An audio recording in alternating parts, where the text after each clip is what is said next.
Good morning students, how are you?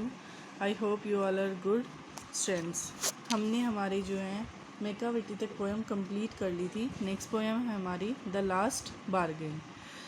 Poem number 4 है। किसकी poem है? रविंद्रनाथ टैगोर की। बार्गेन को होता है जो मोल भाव करते हैं, ठीक है। तो स्टार्ट करते हैं, समरी करेंगे आज इसकी। The poet wished that, poet की इच्छा है, पोइट चाहता है, anyone should come and hire him, कोई आए और उसे किराए पर ले ले। हायर मतलब किराए पर लेना।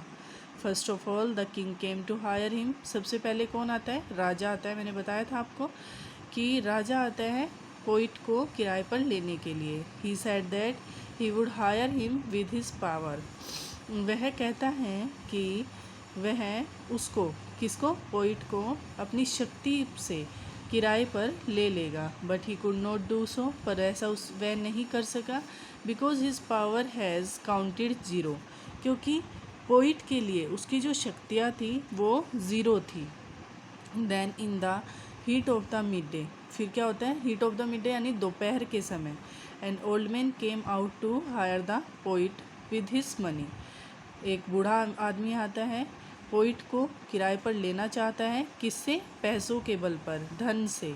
But he could not do so, पर वह भी ऐसा नहीं कर सका। Because his money was worthless for the poet, क्योंकि उसकी जो धन था वह पोइट के लिए बेकार था। वर्थलेस था यानी मूल्यहीन था। देन इन द इवनिंग, फिर शाम के समय कौन आता है?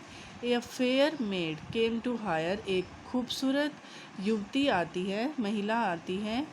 Hire the poet with her smile, वह पोइट को अपनी मुस्कुराहट से जो है किराए पर लेना चाहती है। She could not be successful, पर वह भी इसमें सफल नहीं हो सकी। Because her smile पेल्ड and melted into tears, क्योंकि उसकी जो स्माइल थी वह पीली पड़ गई। पेल्ड मतलब बेकार हो गई, मुरझा गई। एंड मेल्टेड इनटू टीयर्स, और आंसुओं में पिघल गई, क्योंकि उसकी आंखों में आंसू आए तो उसकी स्माइल गायब हो गई। In the end a child was playing on the sand.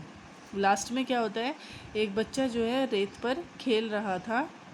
He sad that, उसने कहा कि he would higher the poet for nothing, वह पोइट को हायर करेगा, किराए पर लेगा, लेकिन उसके पास कुछ नहीं है पोइट को देने के लिए। The poet made a bargain with him, poet जो है उसके साथ सौदा कर लेता है। बार्गेन मोल भाव, सौदा कर लेता है। And felt a sense of freedom, और उसे आज़ादी की अनुभूति होती है, महसूस करता है कि वह आज़ाद हो चुका है। तो बेटा ये समरी आप लोगों ने ध्यान से समझनी है, रीड करके देखनी है। अगर कोई प्रॉब्लम है तो मुझसे पूछ लेना। Okay students, have a nice day.